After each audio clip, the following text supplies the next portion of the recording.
And you had mentioned earlier about African Americans being forbidden to learn to read.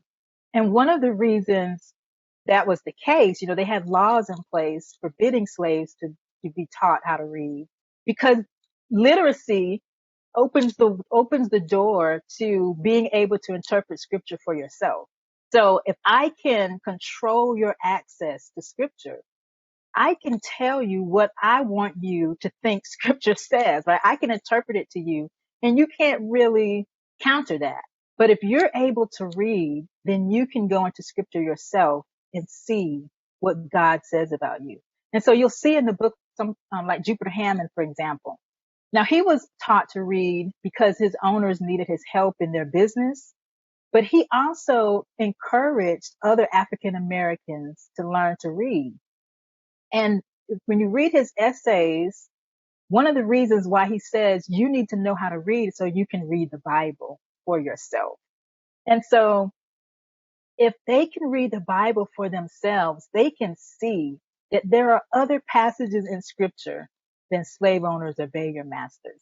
They can see that they are created in the image of God.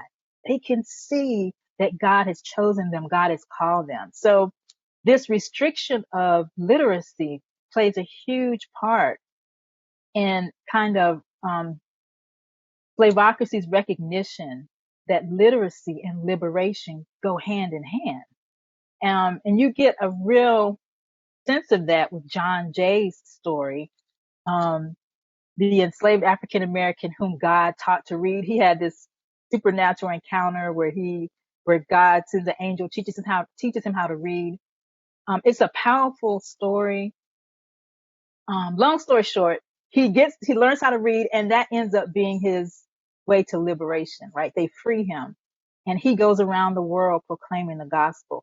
So there you see like a real concrete example of the connection between literacy and liberation. But I think you see it, as an undercurrent in the other stories as well, in terms of how African Americans were restricted, in terms of learning how to read, and then how when they do know how to read, how they use it to argue for their freedom. They use scripture, even Pauline scripture to say, to proclaim justice, to proclaim liberation, freedom, and to counter white accounts of scripture. Yeah, I see like this amazing parallel. Like you're talking about like how literacy has led to liberation. And I see this total parallel with like Luther wanting to take the Bible, right? And make it available into the regular languages. Like I see that similarity. It's like the same thing. It's like, let it out to the masses. Let people read this. Beautiful. Yes. So it shows how scripture is a liberating force, I think. And so when you see how these interpreters, they know how to read scripture and they take up scripture's voice to give voice to their own struggle, right? To give voice to their own struggle for justice and liberation. And it's beautiful. It's powerful. It's radical, like you were saying earlier. And it just shows the power, I think, of the gospel to be a force for justice and liberation. It shows the gospel's power in that. Hey, thank you so much for checking out this video clip from the Delgado podcast. To get more videos like this, simply subscribe here on YouTube. You can also download the full episode of each show on iTunes, Spotify, Google Play, or your favorite podcast player. Take care.